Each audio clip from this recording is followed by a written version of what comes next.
Hace 540 años, el 14 de diciembre de 1476, fallecía en Transilvania el auténtico conde Drácula. Vlad el Empalador, Vlad Tepes en rumano. Este sádico príncipe fue el personaje histórico, tan real como la vida misma, que sirvió de inspiración a Bram Stoker para crear al vampiro más famoso de todos los tiempos.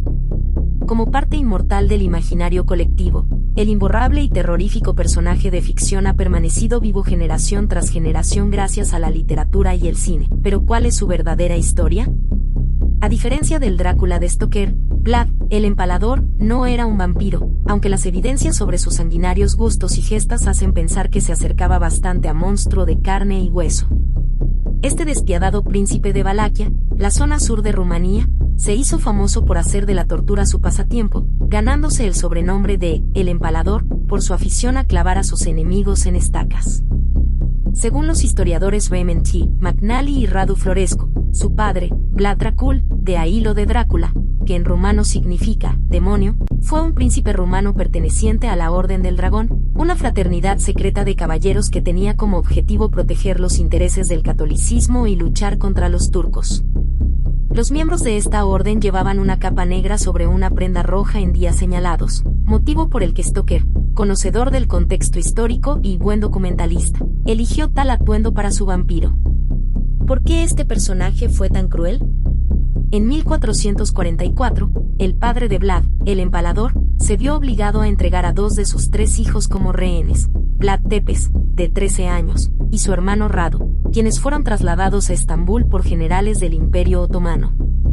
A su regreso a casa, el joven Drácula descubrió que su padre había muerto apaleado y que su hermano Mircea, el único que no fue capturado como rehén por los otomanos, había sido quemado y enterrado vivo. Como venganza, Vlad se convirtió en el Empalador, sembrando el terror sobre el pueblo que traicionó a su familia. Invitó a los boyardos a una cena de Pascua, pero como si de un episodio de Juego de Tronos se tratara, el festín acabó en masacre.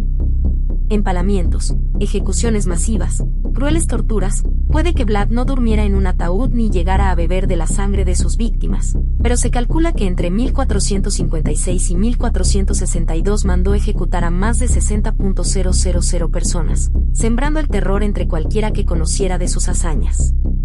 Aunque no sabemos por qué Bram Stoker eligió a este príncipe rumano del siglo XV como modelo para su personaje ficticio, muchos historiadores señalan que fue Armenius Vanbury, un profesor húngaro de la Universidad de Budapest, el que dio a conocer la historia al escritor haciendo despertar su imaginación.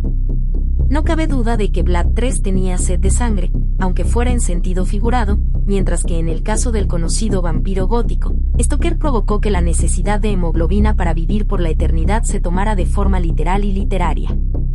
Las historias de vampiros formaban parte del folclore rumano. Puede que el autor tuviera acceso a un artículo de Amélie Gerard sobre las supersticiones de Transilvania publicado en 1885, y sobre todo que, como casi todos los buenos escritores, Stoker hiciera alarde de su habilidad para mezclar mitos y realidad documentada, dando nacimiento en 1887 al Drácula que ha llegado hasta la actualidad. En 1976, Rumanía declaró a Vlad Tepes héroe de la nación, un detalle quizá menos memorable que la imborrable y terrorífica marca dejada por el Nosferatu de la película de Murnau de 1922, el vampiro encarnado por Bela Lugosi en 1931, el sanguinario Gary Oldman en el film de Francis Ford Coppola.